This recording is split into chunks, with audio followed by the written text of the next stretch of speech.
করেছেন। রয়েছেন খোদ বিধায়ক সন্দীপন সাহা।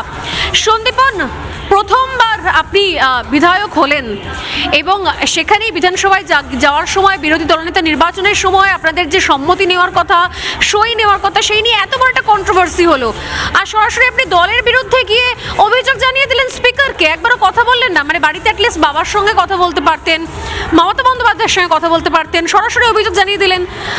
এটা কি হলো সন্দীপন? দেখুন, আমরা বিধায়ক হয়েছি তো আমাদের তো বিধায়ক হওয়া মানে বিধানসভার আইন মেনে চলার কথা।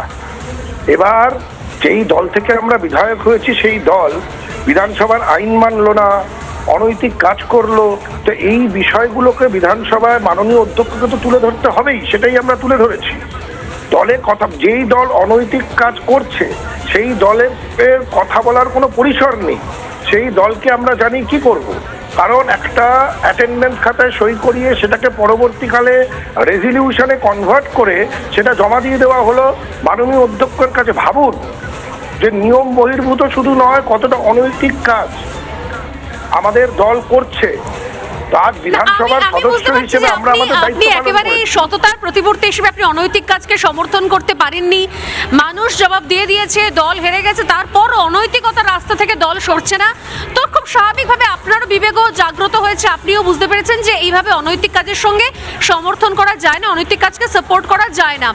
আমার প্রশ্ন হচ্ছে যে এটা স্পিকারকে ডাইরেক্টলি অভিযোগ করার আগে আপনার কেন মনে হলো না একবার মমতা বন্দ্যোপাধ্যায় বা অভিষেক বন্দ্যোপাধ্যায়কে জানানোর কথা?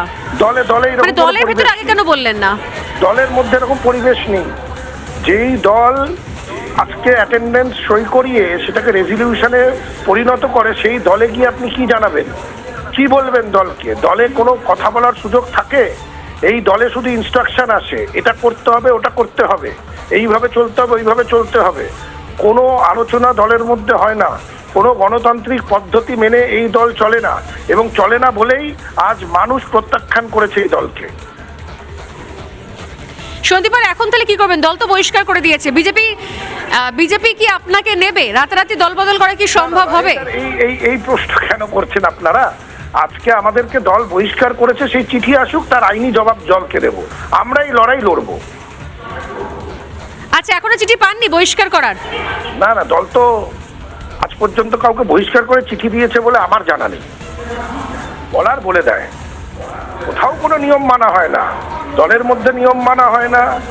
বিধানসভায় যে বিধায়করা গেছে তাদেরকে দিয়ে অনৈতিক কাজ করাবার চেষ্টা করে দল, আর সবাইকে তো প্রশ্নের মুখে ফেলে দিলেন।